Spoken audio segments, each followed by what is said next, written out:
Es biju pat taisno vēl karsts no bakalaura darba aizstāvēšanas uzreiz skolas solā iekšā. Un, jā, pēdējos 2 gadus fakultātē, pēdējos 2 kursus vadīju studentu pašpārvaldi. Ļoti aktīvi tur iesaistījos un sev biju uzbūvējis apkārt tādu labu komandu. Bija ērti strādāt, bija tiešām tāda mērķtiecība kustības uz lietām un mēģināja visu kaut ko uzlabot un aizrāva uzlabot ne tikai tur, ka tur studentiem uztaisīt labu ballīti, kas, protams, ir skatāmākais un citu acīs vērtīgākais pasākums, bet centāmies uzlabot studiju kursu kvalitāti un lai mums tās mācības būtu tādas, optimālāk, labākas un pašiem patīkamākas. Un arī jau skolas solā sēžot, pašam mācoties vidusskolā, bija doma varbūt tomēr iet par skolotāju un pastoties Baltijas izglītības sistēmas, vispār skolotāju programmām, bija tāds, nē, moši tomēr nē.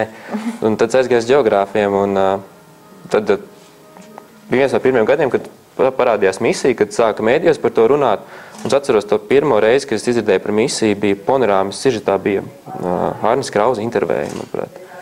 Vienā skolā, kur bija jauns skolotājs, un domāju, šitas ir jāpaskatās. Un es paskatījos, bet ja es iešu studēt to jomu, kas man patīk, varbūt es varēšu tieši tāpat iet un mācīt vēl to, kas man patīk. Un tā doma kaut kur plauktiņā tika nolikta, un kad tas brīdis pienāca, kad gribējās kaut kādu jaunu izaicinājumu dzīvē. Kā viss līdz šim jau bija uzbūvēts apkārt, viss sistēma gāja normāli, lietas notiek uz priekšu, bet pietrūkst tas asumiņš drusku, pietrūkst. Un es atceros to rītu, es stāvēju trolejbus pieturā, un es biju misijas anketu aizpildījis daļēji. Ļoti labi, ka viņu pildīt pa atsevišķiem posmiem. Un es stāvēju pieturā, bija augsts novembra rīts, un es tā katos un pieturā, šāds plakāts. Kā mūsu gadā bija nāca laukā, lai paveiktu ko nozīmīgu. Tad es aizbraucu mājās un aizpildīju anketu līdz galam, un tad jau uzreiz sākās viss atlases kārtas, un godīgi sakot, tad es pa īstam sāku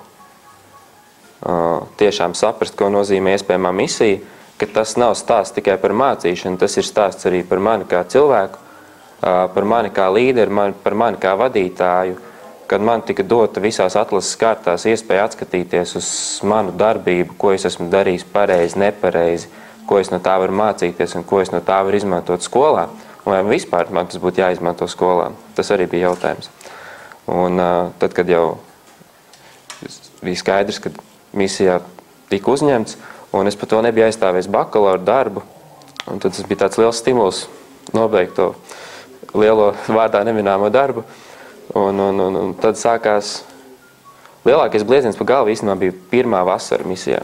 Par to, ko Lauma vēl neizstāstīja, tad vasarā ir liels mācību posms, pirms jūs dodaties uz skolu. Mēs visu vasaru nodzīvējam kopā. 6 nedēļas nodzīvējam kopā, 2 no tā vēl klāt bija bērni. Un pirmie bērni. Pirmās uguns kristības tur tā kā inkubatorā mēs tikām ielikt, un viss no malas mums skatījās riņķi, un it kā nekas slikts nevarēja notikt, viss bija sprādzienu droši, un mēs bijām tādā burbulī.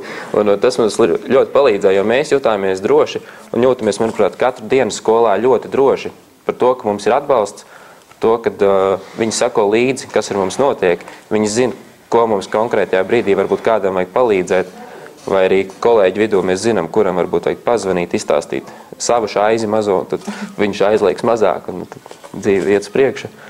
Un tā ir tā milzīgā sistēma, tu esi kā no mazas šūna, no lielās tās visas kopējās masas, tāda maza šūniņa, kas visu to arī būtībā tur kopā, un tā ir tāda fantastiska sajūta īstenībā. Un, es domāju, skola ir tā vieta, kur katrs jūtās savā ziņā ļoti piederīgs, jo tevi iesūc iekšā tās sienas skolā. Un ne jau tīri, varbūt tur cits saka skolotāji, kas par skolotājiem? Visiem asociācijas skolotāji, tur pirms pensijas vecuma tantes, tur ar krītu un balto tāpeli, bet stāsts ir arī par bērniem, un viņi ir vienkārši fantastiski. Un viņi ievelk iekšā ļoti, ļoti daudz, un Lāma neizstāstīja, arī viņai ir audzināmā klase. Man arī ir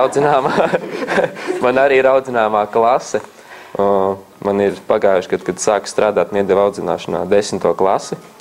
26 valsts bērni ir man vēl šodien, tāda 11. klase. Šobrīd visiem sāk palikt 18 gadi, tā kā visi ir ļoti interesanti. Tā kā es jau sāku domāt, ko viņam aizrādīt, neaizrādīt, prasīt vai neprasīt. Tie ir cilvēki, kas dod enerģiju man vispār palikt skolā. Un visticamākais arī varbūt vēl vienu gadu, jo mēs kopā esam sākuši un viņi ļoti katru dienu tagad prasa skolotāju, ko jūs darīsiet nākošgad, skolotāju, ko jūs darīsiet nākošgad. Un būtībā šobrīd ir arī, kā Lauma teica, tik daudz tie darbi, un tu visā gribi iesaistīties un dari, kad nav laika par to domāt. Zināmā mērā katram no jums ir doma kaut kur atkal kaut kur plauktiņā nolikt. Varētu darīt šito, tagad zinu, kā varbūt šito darīt labāk. Bet, ir tomēr tā milzīga atbildības sajūta pret iesākto darbu, pret bērniem un arī pašam pret sevi, ka tu esi kaut ko iesācis un pabeidzis, gribas to pabeigt. Un tā ir tā lieta, ko misija ļoti daudz kultivē. Tā ir tā atbildības sajūta pret sevi, pret kolēģiem, pret kopīgo darbu. Lai mēs šo kopējo misijas ziņu nestu Latvijā, to, ko nes jau cik valstīs šobrīd? Valstīs kā programma? Programma, jā. Vairāk kā 33 valstīs. Jā, tas nav tikai tas, ko mēs šeit pāris trakie mēģinām izdarīt.